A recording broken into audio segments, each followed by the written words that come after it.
Hello and welcome back to 5 Minute Geography.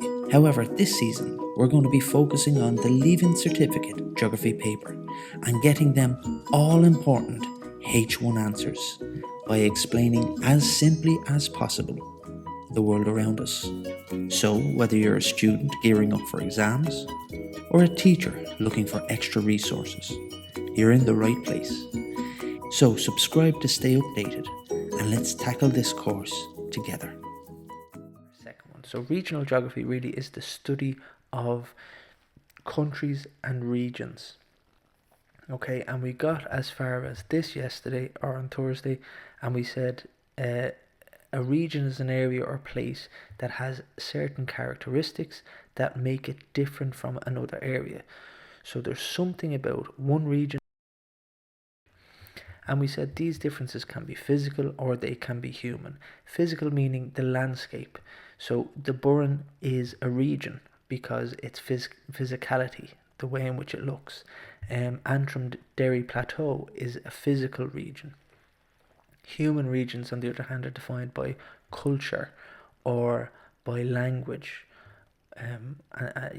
or by socio-economic class, so the rich and poor regions. Okay, so there's the characteristics can be physical and human. And the other thing we said is all regions have certain things in common. All regions have a border, they all have a location, so we can locate them, and they all have a certain image. So when you think of the Gaeltacht, you have an image in your head. If you think of New York, you have a very clear image of maybe skyscrapers. So all regions have a certain image. So for the Leaving Cert Geography course, we have to be able to describe a certain number of regions. Okay, so there's many different types. The first region we have to look at is a thing called a geomorphological region, and geomorphological is just a fancy way of saying a physical region. I've already mentioned a few there. I said the Burren could be a geomorphological region, the Antrim Derry Plateau could be a geomorphological region, and the Northwest European Plain is a geomorphological region. We only have to study one. So geomorphological, so it could be rock type like the Burren, ridges and valleys of Munster, basalt plateau and Antrim Derry. We also have to study a climatic region, so cool temperate oceanic, which is the climate that we have here in Ireland and the northwest of Europe. And there's also there's the Mediterranean climate. We just have to study one of those. Okay, we have to study a cultural region, and we're going to divide culture up into a couple of things. We look at religion, so we look at the Islamic world and the issues there, and we look at Northern Ireland in terms of religion, the Catholics and the Protestants. We'll also have to look at a language region, and the language region we'll focus on is the Gaeltacht. And the reason being we'll focus on the Gaeltacht because we'll kill two birds with one stone. When we study the Gaeltacht, we're also studying the west of Ireland. So once you study one, you don't have to study the other because you're doing the two at the same time. The fourth one is an administrative region, and we have to look at an administrative region at a different scale. So we look at Ireland and the county councils, so Dublin County Council, Fingal County Council, Kildare County Council, and we look at how France is broken into things called arrondissements, or some pronunciation of that. And the big one here is the socio-economic regions. I think I was talking to you the last day about less developed regions are known as peripheral regions, and we'll have to study a peripheral region in Ireland, which is the west of Ireland, and a peripheral region in Europe, which is Italy. Okay, and trust me, they are going to be very peripheral after this coronavirus. The developed regions we look at is they're called core regions, and we'll have to look at a core region in Ireland, which will be Dublin, and a core region in Europe, which will be Paris. Then we look at region of industrial decline, which is Belgium, where it was once a flourishing town, is now all the industries are moving out. And finally, we look at a thing called a subcontinental region, and that will be Brazil.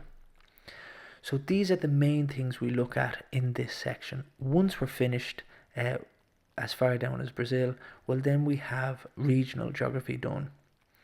But in each region we have to look at the economic activities. So if we're looking at Ireland, a core region in Ireland, i.e. Dublin, we have to look at Dublin's agriculture, primary economic activity, manufacturing, secondary economic activity, and tourism or transport, which is a tertiary economic activity. Finally, the fourth thing we look at in Dublin will be the human aspect of it. So it's population growth. So for every region, we will look at primary, secondary, tertiary, and human activity. Okay. So we'll do that for Dublin, do that for Paris, do that for Italy, and we'll do that for the west of Ireland as well as Brazil. But just to clarify the difference between core and peripheral, we'll focus on these again. These will be covered within when we do Ireland and Europe. But looking at the characteristics of a core region, well, here they are. Okay, so your title for this slide is characteristics of a core and peripheral region, and I said it to you the last day when I was trying to introduce this. Once you know once you can recognize what a core region is, if you just say the exact opposite, well then that's what a peripheral region is. So let's have a look. A core region is well developed, has a well developed industry, and there's a lot of industries, whereas peripheral regions, the industries are not very well developed.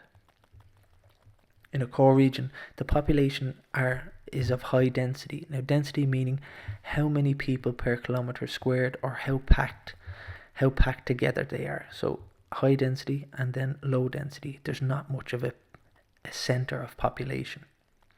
If you don't have a centre of population, well, there's no point in having schools, hospitals, post offices. So if you have low density, well then you're not going to have many services. You're not going to have a very good transport system. It's just not worth pumping in the money. If you don't have a good services or transport system, you're not going to have headquarters or administrative buildings wanting to set up in your region. Whereas in a core region, you have high density population. In other words, there's a big cluster of people. Where you have people, well then you're going to have services. Where you have services and people, you're going to have good transport systems. You're going to have good transport systems will bring in commerce like Google, Intel, Whites, all of these administrative HQs. HQs are headquarters. So it's like a vicious circle. The other elements of a core region, they tend to have flat landscapes, whereas peripheral regions tend to have difficult or rugged landscapes. The climates are good in a core region, so not too hot, not too cold, so they tend to be mild, whereas they tend to be either too hot, too cold, too wet, too dry in a peripheral region. In core, well, they have a well-developed primary sector and they have inward migration, so people are coming into the area. The opposite can be said again for peripheral. So agriculture tends to be not well developed and there tends to be high migration to get out of there. So all I really wanted to do in this video was to explain where we're going to go in this section. So this is our second section in the Leaving Cert Geography course. We have 4 to get through. Physical geography is done, and now we're starting the second element, which is regional geography. What you really need to know here is the difference between core and peripheral. If there's a particular topic you'd like covered or something you're struggling with, feel free to get in touch in the comment section below and I'll aim to cover it in future videos. So subscribe to stay updated and let's tackle this course together.